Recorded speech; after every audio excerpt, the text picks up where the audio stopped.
As expected, former President Donald Trump, the runaway winner of the Iowa caucuses last night. ABC News political director Rick Klein joins me now with some analysis. Rick, were there any voting categories where Donald Trump did not dominate last night?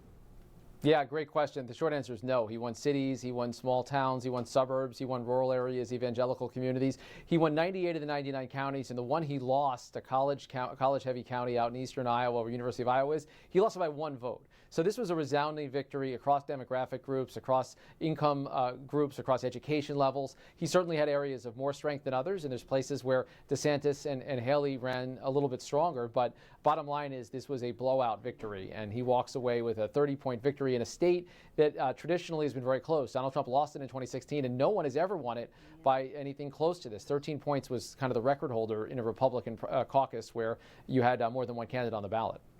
Well, I guess what I found surprising is that Nikki Haley finished third behind Rick DeSantis. Yeah. So what does that mean for their campaigns with the New Hampshire primary coming up?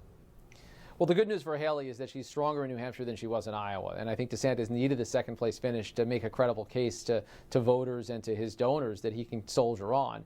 Haley has a better electorate a week from now because you've got so many independents and moderates who were part of the New Hampshire primary process. This was a disappointment for DeSantis and for Haley to some extent. She was hoping to overtake DeSantis to solidify a position as a two-person race. She said last night it's a two-man race, but if you're number 3 on that list, it's a harder case to make. And she did drift a little bit behind DeSantis, with both of them just so far back behind Trump. Finally, Rick, former Arkansas Governor Asa Hutchinson ended his campaign today. Anybody else you think who may withdraw from the race between now and New Hampshire? Yeah, Vivek Ramaswamy exited last night. There's really not anyone left. What's so striking to me is this campaign started with a big field with so many governors and people like Senator Tim Scott and Vice President Pence and Governor Chris Christie, and they all faded away before that. Typically, you go into Iowa with 8, 9, 10, 12 candidates. This time, you really had 4 or 5, and now on the other side, 3. So this is what's going to happen through New Hampshire, and we'll see what happens after that. Indeed we will. ABC News political director Rick Klein, as always, thank you for coming on, sir. Thank you.